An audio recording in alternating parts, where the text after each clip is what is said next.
Nope. Nope. Great. All right, we will call this September 2nd meeting of the Development Review Board to order. And I'll start with an introduction of the board members, starting with Kevin. Kevin O. Kevin O'Connell, board member. Meredith Crandall, staff. I'm Rob Goodwin, the chair. Alex Halas, board member. Online we have Joe. Joe Kiernan, board member. And Catherine. Catherine Burgess, board member. Brian. Brian Jones, board member. Thank you, everybody. All right, we'll do our brief remote meeting procedures, but Yeah. feel free to skim. Yes, for sure. All right, give me just, oh, why is it weird? No, I gotta find a way to get to that Zoom. All right. So, for anyone viewing tonight's meeting via ORCA Media, you can participate in tonight's Development Review Board meeting via the Zoom platform through either video or telephone access options. If you want the full video experience, you can type this link into your web browser.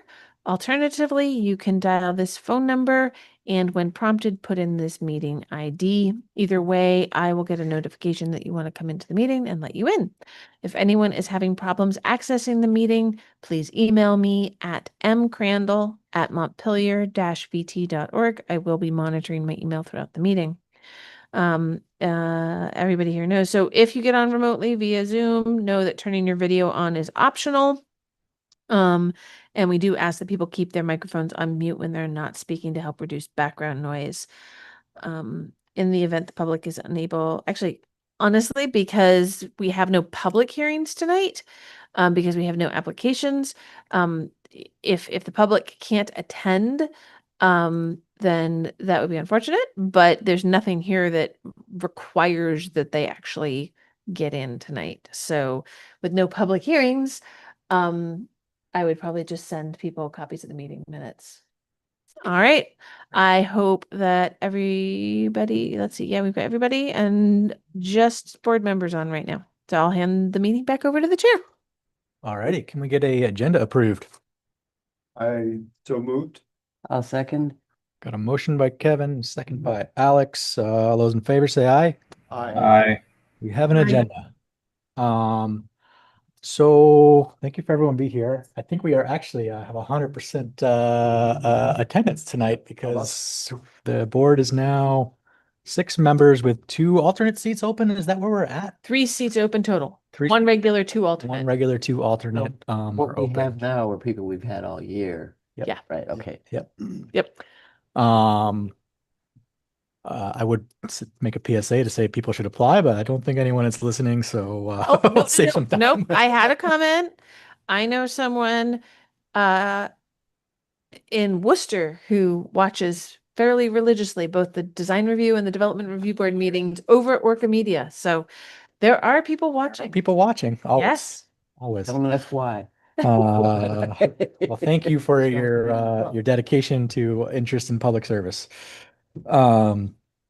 All right. So yeah, we have election of officers and then a brief presentation for Meredith tonight. I think we'll try to keep this meeting relatively short, maybe an hour, a little over, because folks have kids to go to and to get home and do everything like that. No need to waste energy on with no applications. But I thought it was good to have this presentation. We have tried to do it like about once a year.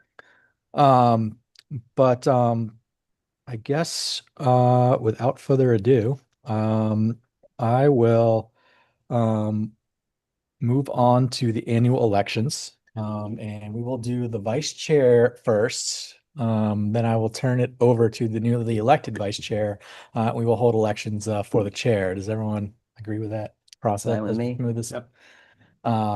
Okay. Do we have any nominations or volunteers for the vice chair position?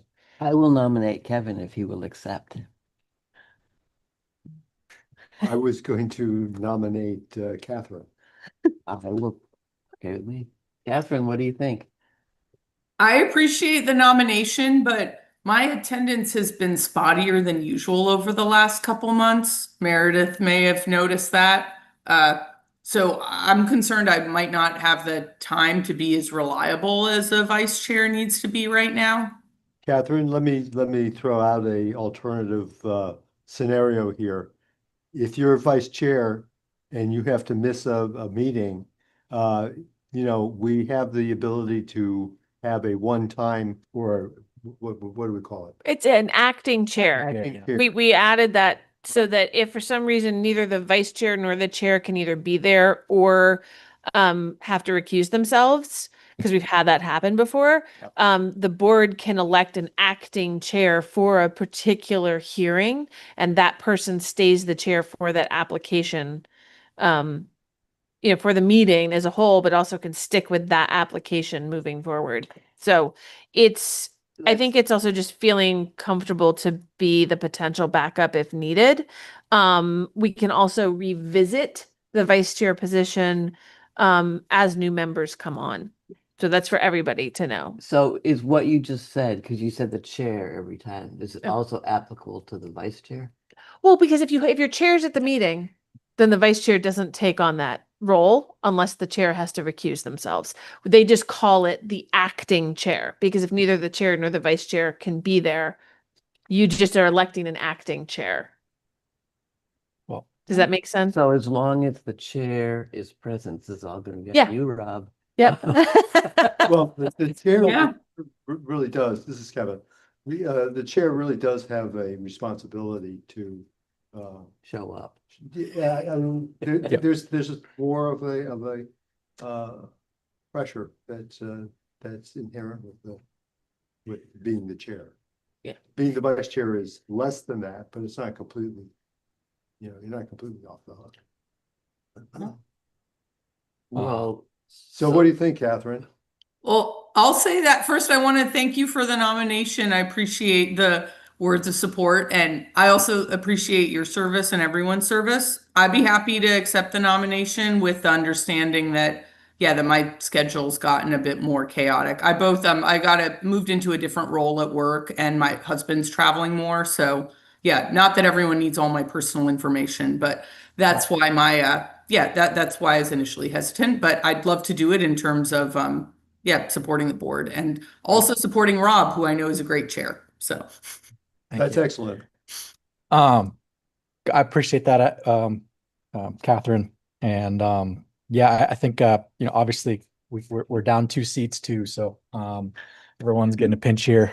3 seats. So the role of vice chair and chair, it's like usually we're just a little bit of coordination that if Meredith's not able to just figure out if we can mobilize the alternates to get here to fill. We know there's going to be a vacancy, but we don't even have that luxury now. So I think really in some cases the onus is on city council to appoint and figure out how to, get us a full board here, so that pressure is not on everybody here, and things come up in people's lives too. So it's not like the folks we have on this board are going to be here forever either. So that's all important to have, maybe why the regulations spell out that there's alternates and only 4 votes for approval, but several members extra. So I hear acceptance from Catherine, with the acknowledgement that we do have the provision of the sort of a temporary vice chair situation in the rare event that both chair and vice chair are not there, and we have some volunteers to fill that role if needed. So no pressure, Catherine. I guess we'll move into if there's any discussion on we need a second. Yeah, you need a second because Need a it's a second. yeah, I think you need a second because technically it's a motion, All right. a nomination that's both a nomination and a motion. Chair would gladly accept the nomination of Catherine. I'll second, or I'll nominate. But And I'll second. okay. All right. Yep. We're flexible. Okay. So is there any I guess discussion before we move into a vote on Catherine as vice chair for the next term of the DRB? In as much as thank you, Catherine, on behalf of myself and the board, very happy that you're going to step up. Okay, we'll just do I guess we could do all those in favor, say aye. Aye. All right. Catherine is unanimous for vice chair for the next year till elections in August, unless revisited by the board before then. And so congratulations, Catherine.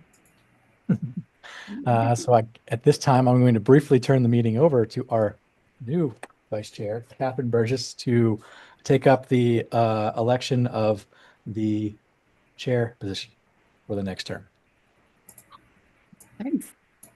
Well, with that, I'd be happy to nominate Rob. I want to thank you, Rob, for your service as a chair and your deep knowledge of the regs. I think is really an asset for the whole group. Do we have any other nominations? I will second the nomination for Rob.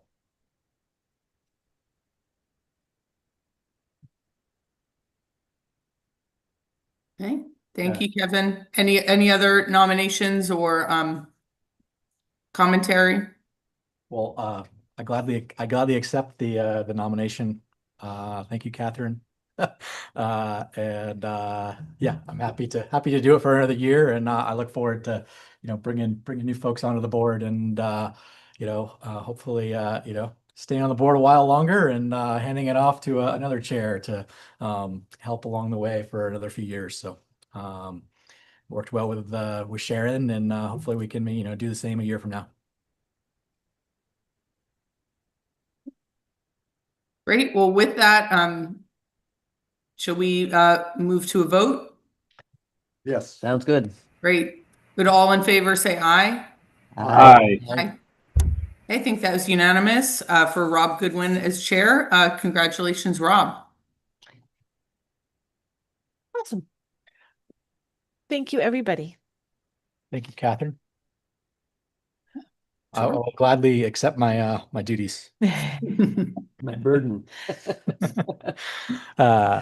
Okay, Rob Goodwin, no longer acting chair, chair for the next year of the DRB, back here. And now we got that charade of Robert's rule over. We can maybe move to a little more informal discussion and presentation on the zoning regs. And Meredith has a sort of brief presentation to do, and then we can just sort of open it up to discussion and questions. All right. So, what I included in your packet was the red line of the changes that were approved in July. So it didn't, the in yellow at the bottom and the footer effective date was the old effective dates of the regulations from changes that were made in 2024. But I just, this red line we put together to be able to show people what actually changed word for word in July. If you guys want me to, I can share afterwards the little sort of PowerPoint I wrote up, but it ended up being very, very text heavy and not really fun. So I'm using that more sort of my cheat sheet for this meeting. And what I'm really going to focus on is what actually changed in July 2025 and those interim amendments, and what the next steps are in this process that the Planning Commission is going through right now to do the final adoption of those changes and other changes that they're looking at. These during this all came about, these interim regulations came about because during the process for adopting the city plan that just got adopted, there was a lot of testimony taken in the last year, which was the last year of a 7-year process, about the need to change zoning regulations to facilitate more housing development in Montpelier. They have a really aggressive goal in the city plan about the number of units they want to have. I think it's 75 per year or more than that, to add a lot of housing units in Montpelier over the next 10 years. And so the Planning Commission worked with the planning department to come up with some really sort of quote unquote easy short-term changes. And those are in these interim changes. But then because those interim changes just needed to have one public hearing at city council. It's a quick process. They were able to get those through, but they really tried to do the simple things that were, quote unquote, non-controversial. The next step is going to be, is that they're starting right now is a full section by section zoning review, beginning to end of the 200+ pages of the zoning regulations, to really dig deep to see if there are other more complicated changes to make that could not reduce like the standards that apply, but reduce some of the processes. They're looking for places where the processes don't make sense, as well as taking comments from any city committees that might come to them, or departments about tweaks that might be made to the zoning regulations. And that process, they have to put these changes that were made last July through this full process as well. So they might revisit some of those changes and either go back on them or add additional things in those sections. So in brief, those July 2025 changes, they made revisions to section 3007 and 3008. So that's the very beginning of that red line, that set new minimum disturbance amounts for slopes, that trigger the steep slopes review or trigger professional erosion control plans. So not as many things are going to trigger that. They simplified the ratios, but they also adopted a new map. So I'm going to show you the old map and then the new map. Maybe. There we go. Oh, come on. I do have them open. It's just not. There we go. It's not feeding into. It's not feeding into my Zoom. Oh. So give me 1 second. There we go.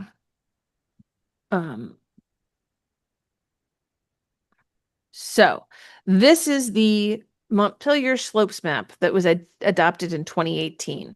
It's a super, super, super high resolution map, so that things like ditches or somebody's porch, you can just come look over my shoulder if you want, Kevin. Just letting you know. Really little bitty things, like here's a little house here and the edge of the roof shows up as a steep slope. It just really wasn't workable, and it shows very tiny areas as slopes of 30% or more, which is why the board, especially early on in 2018, saw things like somebody is taking apart and putting back up a retaining wall in the same place. It was a 30% slope, right? So we basically stopped using this map in the planning department, and we went to the Agency of Natural Resources data. Their data was really general. And again, still wasn't very workable.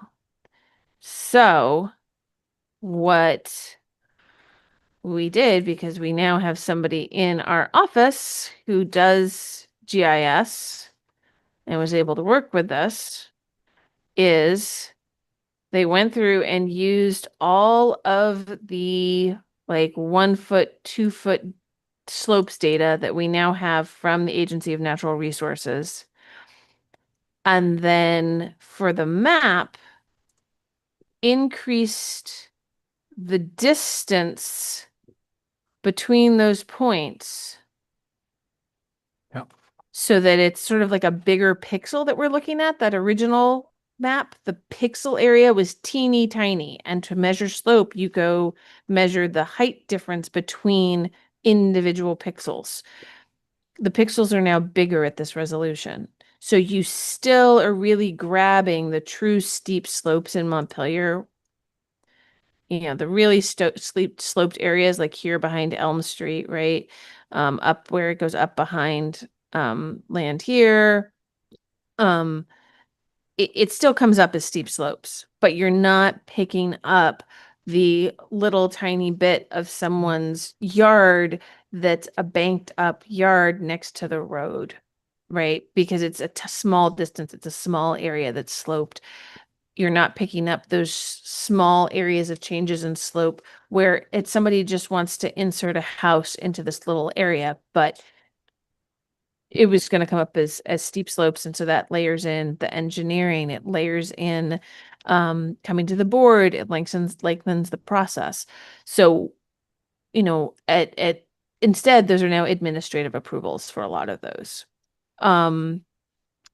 They also made a few little tweaks in here so that if there's a really small area of slopes, like, you know, it still comes up. Yeah, it's 50 square feet. If it's still 30% slopes, but it's 50 square feet area or less, and it's not associated, you know, touching an actual building, They're gonna get a pass.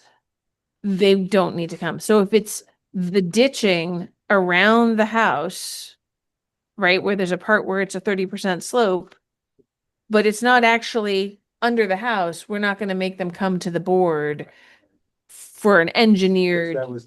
design Yeah. for the ditch. Right, that was one of the problems with the original Yep. rewrite of the zoning regs. Yeah. They didn't specify, you could have had, 6 inches and it was. Yep. Kicked in the. Yeah. So there's still going to be more discussion, I think, of this, because it also adjusted when a professional erosion control plan is required. And so that's going to need to probably be revisited. We'll have some Department of Public Works come in and talk to the Planning Commission a little bit, because we're already seeing some of those applications go through. But this was a really big change. And so the question is, how far is it going to go? Like, what are we going to see come in over the next year that maybe it needs to, go back the other way a little bit? We'll see. But it will mean that really it's the bigger projects with bigger slope impacts that come to the board. So then another, which is actually a big change. So there's site plan review, right? And that's triggered for projects that involve either commercial, non-residential development, or parcels that have more than 2 dwelling units on them. That's when site plan gets triggered. That's when landscaping needs to be reviewed. There's new criteria that get reviewed for a project. Major site plan are those projects that are big enough that they come to the development review board. Minor site plan was created in 2018 and is an administrative approval, so that some standards don't apply at all in minor site plan. We don't look at architectural design for like how it actually looks on the outside. We don't look at potential solar impacts for minor site plan. In July, they increased the scope of things that are minor site plan. So if it's residential development, so up to 6 dwelling units on a parcel no longer triggers major site plan to go to the board. Doesn't matter what size new building it is, doesn't matter what size addition.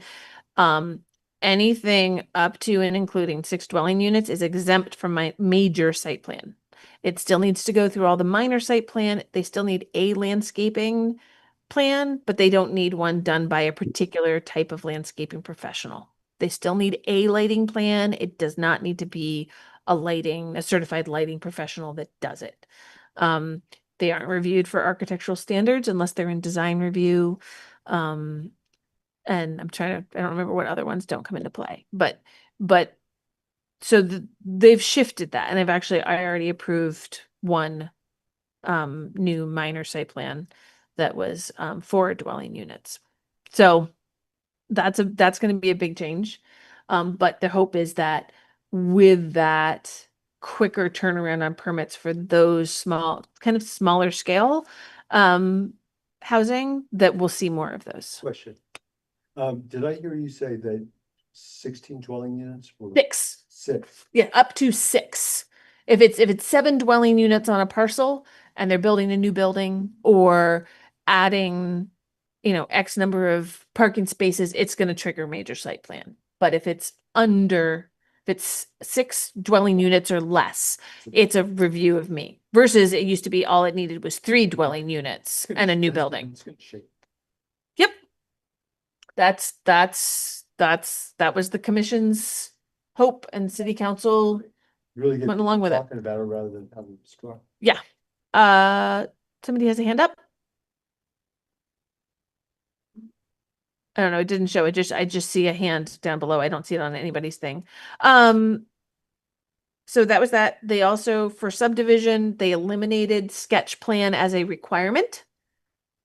So it's optional. People who want to do subdivisions or planned unit developments can opt to come before the board for sketch plan review. They don't have to anymore. So that means, subdivisions that go to the board will only have to have one meeting, which means one set of public hearing notices to abutters. You know, I will see what that does to applications. And whether that means that the board is going to be more likely to say, we need more information because somebody raised an issue for the first time during final. So then the hearing gets continued. I don't know how that's going to work. Sketch plan, it's one of the very, I think, one of the. Wait, want to be near the microphone? Sorry, you're gonna have to scoot yourself a little. Uh, Preliminary site review, I think, is something that we might want to consider. I mean, it has been a mechanism for really getting that information that you can't really get any other way. Yeah, so that's, I mean, Just I could got- still recommend it to Right, people. it's discussed in a non-confrontational way, and that really helps a lot. Yeah. I see if they're coming in with a fully functional plan with that, not at the site, not at the sketch plan level, but at the finished, ready to be approved. Yeah. I'm not sure. Yeah, so that's one of the things that we can see what's going on, and the planning commission would love to hear from the board. So, especially when I will keep you posted on when different sections of the regs are being reviewed so that you can submit comments, thoughts, attend the meetings. That would be great because they do want to hear from you. Yeah. Hey, Catherine. Yeah, that was a question I had earlier, Meredith. Yeah, I put my hand up and took it down, so maybe that's why you got the lurking hand. I was curious what the process is for the review of the regs. So I'll get there. you'll get to that. Okay, Yep, cool. that's in there after I'm just trying to make sure everybody's aware of what changed. Okay. And I've got one other question too, just on this topic around the optional sketch plan. I mean, do you anticipate people will reach out to you to get your read on whether it's helpful to get a sketch plan? Like, you can walk through what the risks are and the benefits, et cetera. I mean, that's my hope. I mean, I have to talk to every single subdivision applicant. The requirement for a pre-application meeting with me is still in there. So, especially somebody who has something that is not fully formed yet, I'm going to be recommending it. Yes, it's a little bit more in fees, but I'm going to be recommending that they go through that process. But here's the other caveat to all of that. And I think I included in in the emails about this. But city council also approved administrative subdivisions. So non-controversial 3 parcels or fewer, that don't extend city, infrastructure. So no extension of city roads or water or sewer, and don't need special waivers, exemptions. It all fits right within the regs. And there's no natural resources, Montpelier protected natural resources involved. Those can be approved administratively. I've actually already done one, in the last few weeks. So that's going to cut down again on applications that are coming before the board. I mean, the hope is that there'll actually be more big things that need to come to you, but we don't know. So those are subdivisions in certain neighborhoods are pretty big. Yeah. I mean, not every neighborhood, but some neighborhoods. Yeah. Some stuff has come before this board, which is likely to be 6-unit development. It's going to be pretty disruptive in a single family housing neighborhood. Yep. So and for the minor subdivision, there's certain, provisions that just don't apply now. They picked and chose among those as to which were things that that were just black and white, where I could, yes, look at it, versus issues that really needed a panel to weigh in. So look through those red lines, take a look, anything that you're feeling may have been too far, Planning Commission would love to hear about it. That's an interesting point that you raise, Alex, because I mean, I could think that the flip side of that is that 6-unit development is a way of kickstarting getting some different levels of expense. Very right, absolutely, and I'm firmly in support of that. Yeah. But I'm also mindful of the fact that there will be NIMBY lawsuits. Well, yes, there will. But I There think- most certainly will. I mean, And there are places that, I mean, near me, there's the Redstone property, mhm. right, which is so ripe for a multi-unit development. Oh, yeah. Will not happen, right? But that could easily have 12 Is units. anybody in there these days? No, nobody's in the Just sitting building. in And Yep. Vegas? and the current owner is a terrible steward. Oh, yes. But The way that I see it is that, that we are still the first step for appeal. Yeah. The administrative decision comes here, and the difference in it coming here on appeal versus it just coming here as an open book where everything's open is that those concerned with issues, it's like, it's a focused discussion. Like we can hammer in and really look at, what the issue is. I think prior to, versus what happens often in a lot of towns in here is that the real issues aren't even really brought up too much until after the fact, and everyone thinks it's it's all done, the engineering's been done, it's too late in the process. And so I guess I think but that the 6 units will be exempt from coming before us. For initial, For right? But like you said, it may be that the board just sees a lot more appeals. but yeah, and if a neighbor doesn't, there's issues. I don't think we see appeals as a as a big bad thing necessarily. It's a no. focused way to have the And appeals are much better than lawsuits. have the panel like really look at something and focus the discussion, and hopefully we can through our process come to some Well, which is. I mean, I would Exactly. prefer to not have things appealed because that means that people think I did something I wasn't Right. supposed to. But on the other hand, yeah, I think when people don't feel heard at the beginning of the process, they're probably more likely to appeal and come in after. Well, if people come in at the point of the final plan, they're gonna feel burned. Yeah. They're gonna say, well, how come I didn't hear anything about this? Mhm. I mean, the beauty of the preliminary site review is that it's done in a non-confrontational way. And you can deal with some pretty heavy-duty issues at that level. Yep. Yeah, and in my short time on the board, some of them have disappeared altogether. No, Yeah. I think planning commission and city council are trying to take a different tack and see if it spurs some things on, and we're gonna see what happens, but I think they would love to hear from you. So getting to that next steps. Yep.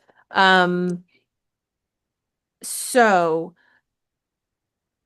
planning commission has just started their sort of investigative review level of going through the entire zoning set. So I think they've only made it through the initial, like all the legal requirements and everything so far. I think their next meeting next week is going to be starting in on zoning districts themselves. How many there are, because there's been just some discussion about do we still really need Res 6 and Res 9? How many different urban central districts do we need? Right now there's 3 different ones. There's going to be a discussion on that because they got some comments at one point about that. They might not make any changes, they might make some. There have been some discussion about the actual dimensional standards in some of the districts, because when everything was rewritten in 2018, what they did is they revise the dimensional standards so that 80% or more of existing parcels would be compliant with those standards. So they looked sort of neighborhood by neighborhood and then combined areas to be like, okay, 80 to 85% of the houses in this area all meet whatever setbacks. So that'll be their setback. So they set these new dimensions to match what was there now, so that nothing new would be necessarily different than the largest, right, of the buildings in there. The largest or the parcels with the most coverage, stuff like that. And there was some discussion, at both planning commission and city council of, okay, well, but if we're gonna have more people, right, have more dwelling units, should things be pushed a little bit, right? So we'll see. I haven't seen much in the way of any kind of development that needed waivers. You guys haven't seen many waivers for dimensional things. So, I don't know where that's gonna go. Again, they'd love to hear from you. But so those hearings, I mean, they're taking a meeting or 3 to get through each like almost chapter. So this is gonna take a while, and I'm gonna be at almost every one of those meetings. So I will keep you guys posted if you want. But you're also free to just zoom in because they're hybrid meetings. And then once you keep an eye on the agendas, if it's something you want to be part of, join in. The actual full adoption process for any red line changes that they come up with will require a minimum of one fully noticed public hearing at the planning commission and another at least minimum one at city council. Usually city council likes to do 2. But they are nowhere near at red line changes right now. Right now, it's really a high level investigative, invite committees in to discuss, committees or other players in to discuss specific sections, and refine their ideas of what sections they want to tackle in this next round. Because it may be too much to try and do everything. It's going to be coming up with sort of a punch list of priorities. And, I know that, we're going to have to pull in Department of Public Works to talk about the erosion control and the stormwater sections and driveway spacing. That was one that I thought maybe the board could be like, we don't want to see driveway spacing. That can be administrative. Like, it's not going to change the level of technical review for driveway spacing exemptions. I have a question. Is the zoning regs as currently, are they really that inhibiting of development? It really is more, I think they're trying to create some efficiencies for people. The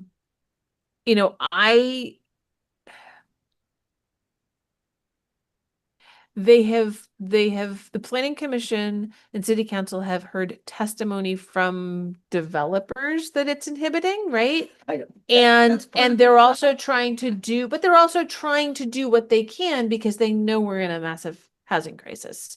And if they can see places where they can they want to continue to have it be good projects that are approved, but also not necessarily subject people to things like you have to have a full engineered plan when your amount of slopes is really tiny, or you have to go bring another professional onto your team to do a landscaping plan. Like that's why they hit those high notes first. Right. The hope is that the changes they made last month are enough to really make a difference for people. But they really want lots of input from as many people as possible over these next several months. Catherine? Yeah. I mean, I'll just say I admire that they're looking at the results, right? Or I imagine they're looking at the results and seeing, yeah, over the last few years, there's clearly huge demand, there's housing crisis, and we haven't seen many units coming through. So, I think it's great that they're taking a look here to see what's possible. It's kind of the abundance mindset, it's like look for the results and then try to modify policy accordingly. A question on the sessions. Are they promoting the sessions where they're walking through the different sections to developers or to other stakeholders that might give input? I mean, I don't know. I don't staff the commission. I don't know how they're getting this information out. I mean, this is they just started that. And so they're definitely reaching out to city committees and city departments. Those are definitely the reach outs.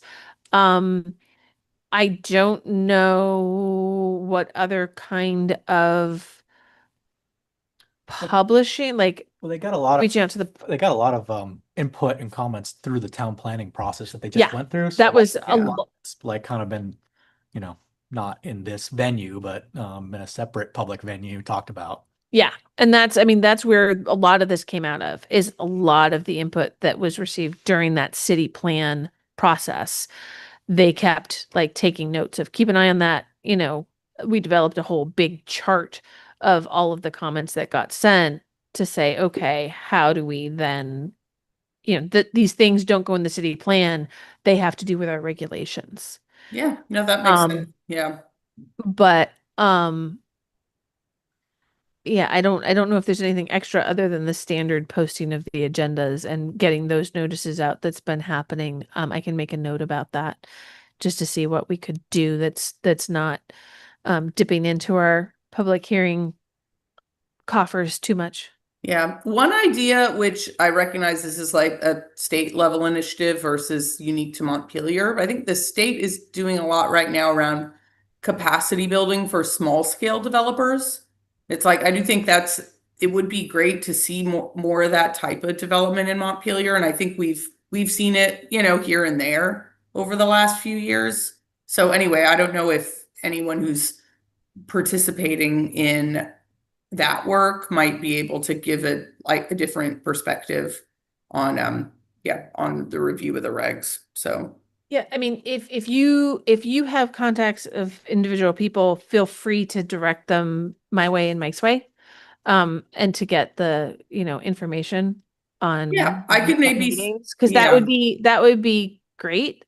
Um, sorry, I had a thought while you were talking that went in and went right back out.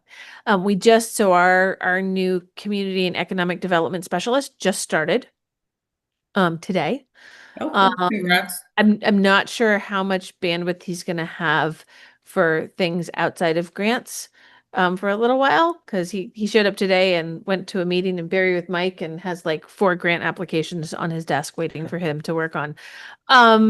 But you know, he is definitely, I think, gonna be a bit of a mover and a shaker. So Good. I think that will be really good. I don't have, give me 1 second. Because While you're looking, so I'll just say to confirm then, so it sounds like if we have ideas around groups that could be productive participants in the process, we can just direct them to you and Yes. or Mike. So, yes, okay, yes. cool. So hold on, I had some notes.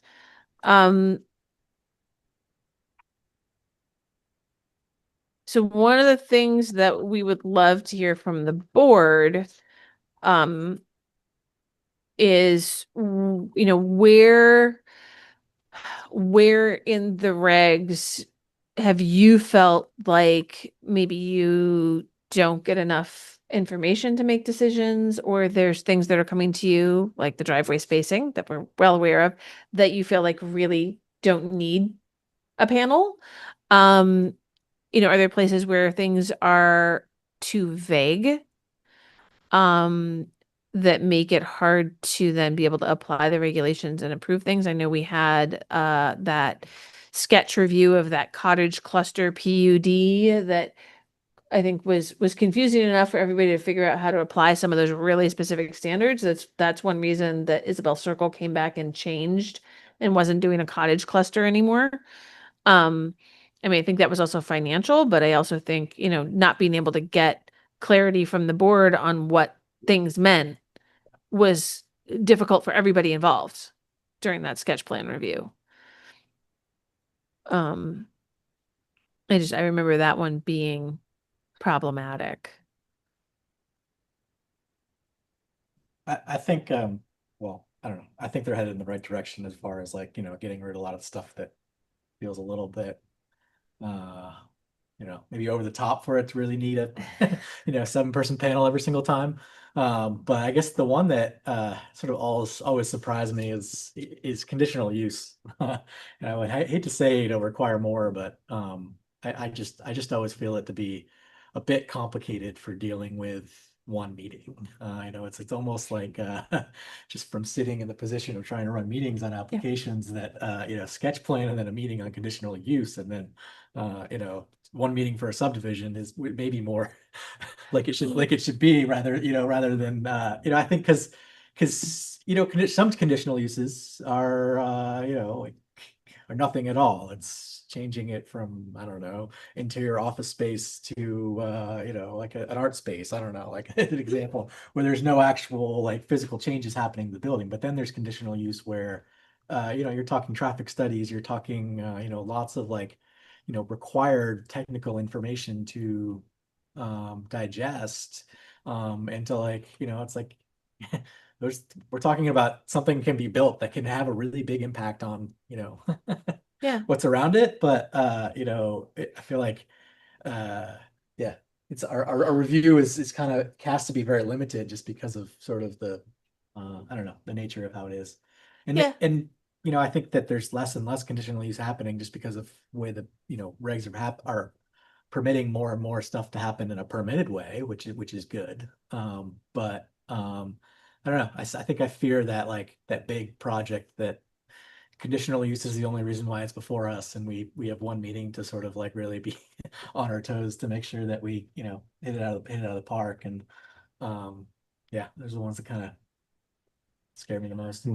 Yep. Yeah. I mean, the board is never required to make a decision that same night if they don't feel like they have enough information, Sure. right? Yes. They can, or they need time to mull things over. The board can always, if there's a majority that agree, the board can say, hey, we're going to continue this because we feel like we need time to review the material longer and the new information that we got at the hearing. Yeah. That is always the board's option. Sure. Whereas though, if you go back to the informal review Yeah. initially, you're gonna hit a lot of that stuff off at the pass, Yeah. you know? Yep. It's- Yep. So, I mean, It's that's, it's kind of the classic, let's not throw the baby out with the bathwater. yeah. Well, I mean, that's one reason I mean, Mike and I were like, no, make it optional. Don't get rid of it. Like, you can't get rid of it. So the question is maybe, are you, do you push back and say, hey, if we're talking a planned unit development that is going to be, I mean, any planned unit development is going to be way more complicated than a standard small subdivision, which is most of what the board has seen, except for really Isabel Circle. That sketch plan needs to be required, or sketch plan needs to be required if you're talking, more than 15 parcels, or if it's conditional use and major site plan, we actually want a sketch plan for that too, not just for subdivision. You can make those suggestions for those bigger ones. Maybe it wouldn't be sketch plan, maybe it would be considered preliminary review. I guess, I don't know, maybe just making sure that we offer the informal review for any application, not just Yeah. subdivisions, just because I think I feel it would make it a lot easier for me to have someone come in after not doing an informal review with a complicated application that we have to ask for more information to say like, yeah, we're gonna have to like make you come back for another meeting and do this, versus if it's a one-stop shop, then it's kind of like, well, like I've only seen this like, for the past 7 days. Yeah. And now we're to review it. I don't know. Those are the ones where I just feel like get caught off guard, and if no one from the public shows up to comment, to like really draw attention to some things, that it can be difficult. Yeah.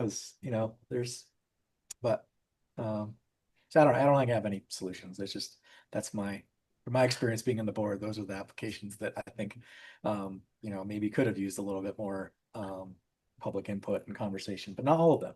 So that's why I think in your position that bit of discretion to sort of like bigger stuff that's got a serious question to like say like, yeah, the board really needs to answer this. I think that works out very well. Yeah. Is where we can use that sort of Yeah. informal review to make the recommendations. Yeah, to well, what- I mean, we could do that. The thing is, it's also that's relying very much on whoever is in the planning department, right? Right. And so if I think expressing those concerns that you have to the planning commission so that they can and honestly like hearing it directly from you. Yep.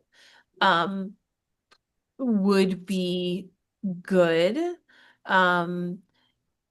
So that they can hear those concerns and just weigh them into the factoring of if they're thinking about making these changes, to not wait till we're Yep. have approved a bunch of stuff that didn't get enough input and the public is kind of freaking out. Or it may be we have to be like, hey, it's been 18 months and all the board is seeing now is appeals, and they aren't necessarily appeals that mean that the board makes a different decision. It's just that these people didn't get a chance to be heard. Sure. And so that's when maybe there needs to be some other processes worked in. I personally will do, I mean, I've sent people before you without even doing sketch plan fees just to go in other business Right. to raise things for you. So we try. Yeah. Sure. But it's again, relying on the staff always catching it is going to be hard. Oh yeah. So yeah. Right, and also what happens in the staff offices, and this is not a personal comment, is not transparent. Correct. Right. It's not. And what happens at a public meeting is transparent, and that matters. Yeah. Absolutely. Yep. No, I mean, that's anything written is a public record, but somebody has to come and ask for it and ask for the right thing, and we have to be able to find And it. know what it is that they're asking. Yep. Yep. Yep. Yep. So, so that's, it's hard. I 100% agree with you. On a quick little side note of transparency, we are working with the permitting system that we have had for years, and Nick Gothier, the planning and zoning assistant, is finding more and more things that we can do with that. So in addition to having now a place to file complaints through the planning department website, whether zoning or building, and you can even file them anonymously and then they just show up in our system. We're working on coming up with a automated report that will get generated once a week for people to be able to just click and see what permits were issued in the last week. Yep. We're working out some kinks, so it's not there yet, but keep an eye on the city manager's report if you get it. We're hoping to announce it there when it's live. And we're also looking into whether or not there's a way to do something similar for permits filed. Yep. So applications filed, sorry, not permits, applications filed, so that would be a way for people to search before a public notice goes out, or if they missed it, to be able to see what's been filed. And that would mostly be catching, things that go to the design review or the development review board, because the other administrative permits often turn around within just a couple of days. But we're trying to make that more transparent, easier to access, because I mean, right now, our posting location for permits issued is a clipboard in the hallway here in City Hall, and that's the only place that those are required to go by statute. And that's not really helpful for most people. So Oh, that's great. Yeah, hats off to you and Nick for working on that. Well- because I think as things move towards maybe a little bit more administrative, it's just paramount that we sort of up our easy access and transparency on all these things. And I'm Yep. glad that that's happening. and Nick's doing a lot. I think I'm not sure it's live yet because there were some edits. He's also working on a FAQ for permitting. And Yeah, trying to improve the entire planning department website layers. So keep an eye on that as things go forward. We're hoping, trying to make things a little more user friendly, which is good. So, any other questions for me on? Well, thanks for going through this. Yeah, This is you're useful. welcome. I know it's a lot of talking. I'm sorry about that. I think it's very helpful for us to have these meetings at least, once a year. I think it's good for us to be on the same page and open it up to wrap our heads around what's changing, not just the way things have been for the last however long. So Yeah. Oh, and on that note, I don't think everybody has done the ethics training. I think I'm missing a few. I haven't gone through and done a chart. So if you don't remember doing the really boring, long video where you have to do quiz questions along the way for ethics, You have to do and quiz questions? you have to do quiz questions. Because I answered questions, but I did not do the video. I don't. I'll check. I think I got your certification. I'll have to go through and double check because I have to have gotten proof of your certification. 3 different browsers, Oh. and it didn't work until I used my phone. And I Oh, don't, that's crazy. having lived in the country for 35 years with no reception, yeah. I'm not a regular phone user. And Yeah. I've been on a computer since 1985, right? Yeah. But Huh. Well, if you're having browser issues, let me know. I contacted the ethics commission. That's how they Yeah. try a different Yeah. browser. If anyone that hasn't done it, I think really important that you do. We don't want to be caught in a situation in the middle of a meeting where someone has looked into such a thing and Yeah, then well, we don't have a quorum. So just this, I don't think it doesn't take that long. Yeah, no, and you can Especially speed if you up. just do the quiz. Yeah, yeah. You So just you sent me the I link. sent it to you. Yeah. Yeah. And you can speed up how quickly they talk. But yeah, I had everybody pretty much in our office had to do it, uh, but it's required by the end of the month. You can recirculate the link around. So. Yep, I can recirculate it again. I need to do a tally to see whose certifications I got. Would they send them to us as well or only to you? You should have gotten like some sort of confirm at the end I that have you been. completed it. Oh, I think on the screen. No, I think You should have Should have gotten an gotten email. Oh, It may have gone to your spam. I checked my spam. Okay, so I may get caught out for not having watched the video. I will double check because there should have been a place for you to put in where you can put in like somebody else's email address to have it sent to them as well.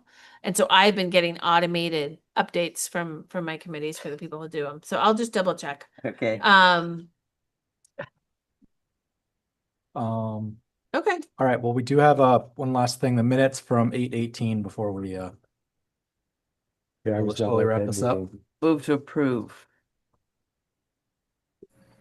motion by Seconded. Alex, second by Joe. I think it was Joe, right? Yes. All those in favor of approving the minutes for August 18th as printed. Aye. Aye. Aye. All righty. Thank you all. That's all we need. Unanimous. Thank you, ORCA. And then, yeah, next meeting will be Monday, September 15th. I'm guessing we do have applications. We do. We've Second on the got agenda. 2. Okay, 2 applications. Yep. Yeah. And those are actually on, if you go to the pending applications page that we use the link. Oh no, I didn't send you one. I put the links there. I will have to send you the link to the pending applications page, the updated one, because I did put the link that just the applications. So you can preview those a little early if you want. So yeah, so folks, we got 6 of us, so we need 4 for a quorum. So, And no disagreement to actually approve stuff. yeah. So just let us know ahead of time as soon as you can if you can't make it. I understand things come up, but we're gonna truly have a Armageddon of unavailable people. It'd be nice to let everyone know prior to sitting here for 10 or 15 minutes. But yeah, just let us know if you have any issues. Yeah. And Meredith, you have anything else? No. All righty. I'll accept a motion to adjourn. So moved. Second. All righty. All those in favor say aye. Aye. Aye. Aye. Thank you, everybody. Thank you. Thank you. Thank you, guys. Bye, Have a great everybody. night. Night. Off the record.